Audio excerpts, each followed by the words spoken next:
Bonjour à toi et bienvenue sur les séjours Nature au bien-être d'Aline et Sandra. Dans ce 5e épisode, nous allons voir la différence entre régime basse calorie et jeûne et nous allons parler un petit peu plus de l'insuline. Lorsque le stock de glycogène est bas, le corps le perçoit et il devient alors nerveux et il déclenche alors des signaux de faim qui le poussent à vouloir manger davantage. Et si vous ne mangez pas suffisamment pour refaire le stock de glycogène, votre taux d'insuline va rester élevé et vos graisses corporelles ne seront pas libérées. Le ralentissement du métabolisme est la seule option qui reste à l'organisme pour s'adapter, pour pouvoir consommer moins d'énergie. D'où l'insulinorésistance a un rôle déterminant dans l'obésité. Dans un régime basse calorie, le corps commence à ralentir pour conserver l'énergie. Vous avez de plus en plus froid, vous êtes léthargique et fatigué. Après quelques temps, vous commencez à craquer et vous augmentez légèrement vos apports caloriques. Et en continuant cependant à manger bien moins qu'auparavant. Et pourtant, vous reprenez du poids en raison du ralentissement du métabolisme. Et là, vos médecins, vos proches vous soupçonnent d'enfreindre les règles. Avec le jeûne, vous allez profiter des changements hormonaux. L'organisme va se stabiliser. Il augmente même pour conserver un niveau d'énergie normal. Comme on l'a vu dans les épisodes précédents, la masse musculaire est préservée par l'adrénaline et l'hormone de croissance. La glycémie et le taux d'insuline baissent quand le corps commence à puiser son énergie dans les graisses au lieu des sucres. La néoglucogénèse, comme on l'a vu. La leptine, qui est l'hormone sécrétée par les adipocytes, régulateur de la masse corporelle et qui maintient l'obésité, va être éliminée. Le taux d'insuline bas baisse le cycle de l'insulinorésistance provoqué par une production accrue d'insuline. Ce phénomène est la réponse au problème chronique de l'insulinorésistance. Le jeûne est donc la solution. Le jeûne peut permettre une rapide perte de poids. Mais il faut savoir que plus de la moitié de ce poids est une perte d'eau et que l'on en reprend inévitablement. Tout ce que l'on va gagner en détoxination de l'organisme, en régénération cellulaire, en nettoyage est acquis et bénéfique.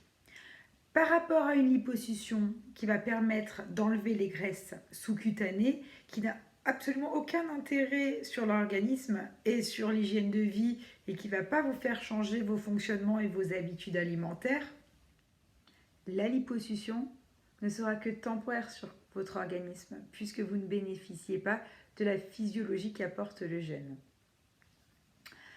Vous comprendrez suite à cette description que le jeûne est un processus naturel et normal. Sans cela, notre espèce serait éteinte aujourd'hui, car elle n'aurait pas supporté les fréquentes périodes de disette que l'on a connues à travers les âges. Une étude clinique faite sur 107 femmes a été menée. On les a séparées en deux groupes. Le premier groupe a eu une restriction calorique qui est passée de 2000 à 1500 calories. Et le deuxième groupe n'a rien changé à ses habitudes alimentaires pendant 5 jours. Et un jeûne intermittent de 2 jours. 6 mois plus tard, on observe une perte de poids et de graisse corporelle quasiment similaire sur les deux groupes.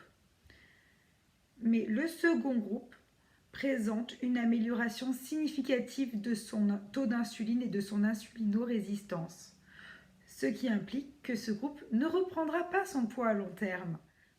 En bref, manger moins, bouger plus et supprimer les graisses, méthode utilisée depuis plus d'un demi-siècle pour toutes les personnes qui souhaitent perdre du poids, ne fonctionne pas, car notre corps stocke l'énergie sous deux formes, le glycogène, les sucres stockés dans le foie, et les graisses.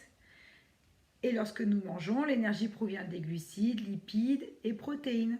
Le glucose et les graisses excédentes sont stockées. Les protéines non utilisées immédiatement sont transformées en glucose pour être stockées. Du coup, le corps puise l'énergie la plus facile pour l'organisme, le glycogène, parce que tant qu'il y a encore du sucre dans le foie, il n'a aucune raison d'aller se fatiguer, aller puiser l'énergie dans les graisses, puisque c'est une énergie plus compliquée à récupérer. En bref, le corps brûle soit des sucres, soit des graisses, mais pas les deux en même temps. Lorsque vous jeûnez, le taux d'insuline est bas, ce qui facilite l'accès au stock de graisse, sans forcément vider l'ensemble du stock de glycogène avant. Cela permet de puiser l'énergie dans les graisses, car elles sont plus faciles à être utilisées. Et je vous rappelle qu'un fort taux d'insuline inhibe la lipolyse et empêche de brûler les graisses.